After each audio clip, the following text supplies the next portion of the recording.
NVS Navodaya Vidyalaya समिति ये Indian government द्वारा स्टैब्लिश की गई एक ऐसी शिक्षण संस्थान है जहाँ पे नवोदय विद्यालयों की स्थापना की जाती है नवोदय विद्यालय समिति द्वारा, सो दैट जो 6 to 12th की पढ़ाई होती है ना स्टूडेंट्स, वो बहुत से स्टूडेंट्स के लिए एक्सेसिबल नहीं होती है। रूरल एरियाज़ में स्टूडेंट्स में अवेयरनेस नहीं होती है कैसे पढ़ाई शुरू करनी है नॉल। तो नवोदय विद्यालय की जो स्थापना है वो इसी आइडिया पर बेस्ड है। यहाँ पर बेसिकली जो 6 to 12th की पढ़ाई है ना, 6 to 10th के टीचर्स की रिक्रूटमेंट होती है, वैकेंसीज आती है, 11-12th की वैकेंसीज आती है, प्रिंसिपल्स की वैकेंसीज आती है, लेकिन किसी भी क्या स्कूल या विद्यालय को चलाने के लिए सिर्फ और सिर्फ टीचिंग पोस्ट पर्याप्त है? नहीं, नॉन टीचिंग पोस्ट की भी इक्वली इम्पॉर्टेंस होती है किसी भी स्कूल को रन करने के लिए, चाहे टाइपिस्ट की आवश्यकता पड़े, जूनियर असिस्टेंट की आवश्यकता पड़े, अगर एनवीज में हॉस्टल है तो हॉस्टल वार्डन की आवश्यकता पड़े, क्योंकि स्टूडेंट जो ये टीचिंग पोस्ट है ना, यहाँ पे टीचर्स आएंगे, अपना पढ़ाएंगे, अपना सिलेबस कंप्लीट करेंगे and they will fulfil their responsibility. लेकिन what about rest of the responsibility? किसी नोटिस को सर्कुलेट करना है, किसी नोटिस को टाइप करना है, हॉस्टल की देख रेख करनी है, तो ये कौन करेगा? इनके लिए अलग से वैकेंसीज रिलीज़ होती है स्टूडेंट्स। जैसे एनवीएस की जो नॉन टीचिंग पोस्ट है ना, चाहे ऑडिट असिस्टेंट हो, चाहे जूनियर ट्रांसलेशन ऑफिसर हो, जैसे मेजर कुछ जो यहाँ पे नॉन टीचिंग पोस्ट है वो यहाँ पे आप मेंशन देख पा रहे होगे। मल्टीटास्किंग स्टाफ हो, जूनियर सेक्रेटरीट असिस्टेंट हो, जूनियर ट्रांसलेशन ऑफिसर हो, लैब अटेंडेंट हो।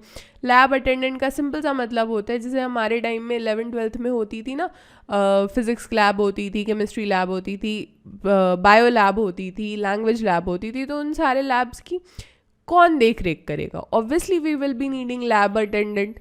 ठीक है, किसी भी तरीके का कोई डाउट है, चाहे टीचर एडुकेशन फील्ड से रिलेटेड हो या टीचर एडुकेशन फील्ड में किस तरीके की नॉन टीचिंग जॉब्स निकलती है, सो दैट हमारा government job as soon as possible हमें मिल जाए, इसके लिए अभिलाष सर खुद हर 4th संडे वेबिनार मीट करते हैं, जहाँ पे स्टूडेंट्स के साथ बैठ के काफ़ी क्लोजली डिस्कशन करते, काफ़ी क्लोजली गाइड करते हैं सर इन सारे मुद्दों पे, जिसके रिगार्डिंग अपडेट्स आपको हमारे टेलीग्राम ग्रुप पे मिलती रहेगी, हमारे व्हाट्सएप ग्रुप पे मिलती रहेगी। हमारे टेलीग्राम ग्रुप और व्हाट्सएप ग्रुप की लिंक मैंने नीचे डिस्क्रिप्शन बॉक्स साथ ही में कमेंट में भी पिन कर दिया है। इसके अलावा जो आज मेजरली हम डिस्कस करेंगे वो डिस्कशन हमारा होगा रिगार्डिंग जूनियर ट्रांसलेशन ऑफिसर। देखो स्टूडेंट, जूनियर ट्रांसलेशन ऑफिसर की जो एलिजिबिलिटी क्राइटेरिया है ना, उसे थोड़ा सा आप समझना। सबसे पहले यहाँ पे जो एक कॉमन बात आप देखोगे, मास्टर्स डिग्री। मास्टर्स डिग्री होना मस्ट है, या फिर तो आप मास्टर्स डिग्री हिंदी मेजर में करो और इंग्लिश को एज अ आप जनरल इलेक्टिव सब्जेक्ट रखो, या फिर वाइसा वर्सा। ठीक है, यहाँ तक बातचीत। इसके अलावा अगर आपको नहीं समझ में आ रहा कि आपने इंग्लिश हिंदी में नहीं मास्टर्स डिग्री परस्यू कर रखा है, तो आपको अपना मीडियम चूज़ करना पड़ेगा।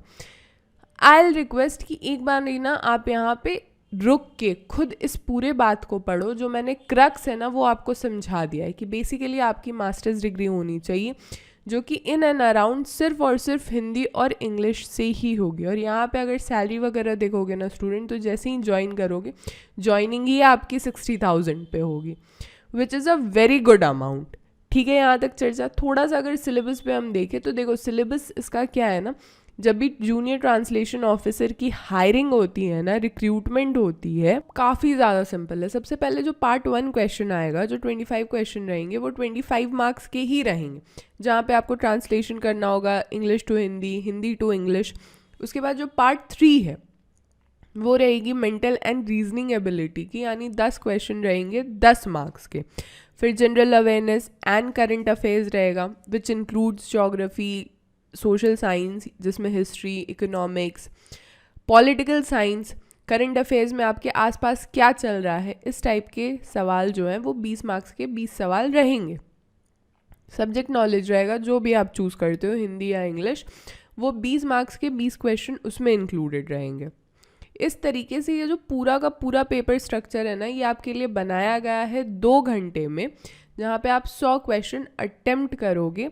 और ये जो पेपर है ना, ये सिर्फ और सिर्फ डेडिकेटेड है जूनियर ट्रांसलेशन ऑफिसर को, जहाँ पे translation English Hindi, Hindi to English, reasoning ability, general awareness, subject knowledge, हर तरीके के पोर्शन को ये काफ़ी बारीकी के साथ चेक करते हैं स्टूडेंट। तो एक बारी ना आप सिलेबस भी काफ़ी बढ़िया से यहाँ पे स्क्रीनशॉट आप ले ही लो, ठीक है। For further details you can also visit our official website www.delhibytes.in, या फिर प्ले स्टोर से आप हमारा एप्लीकेशन डेली बाइट्स भी डाउनलोड कर सकते हो।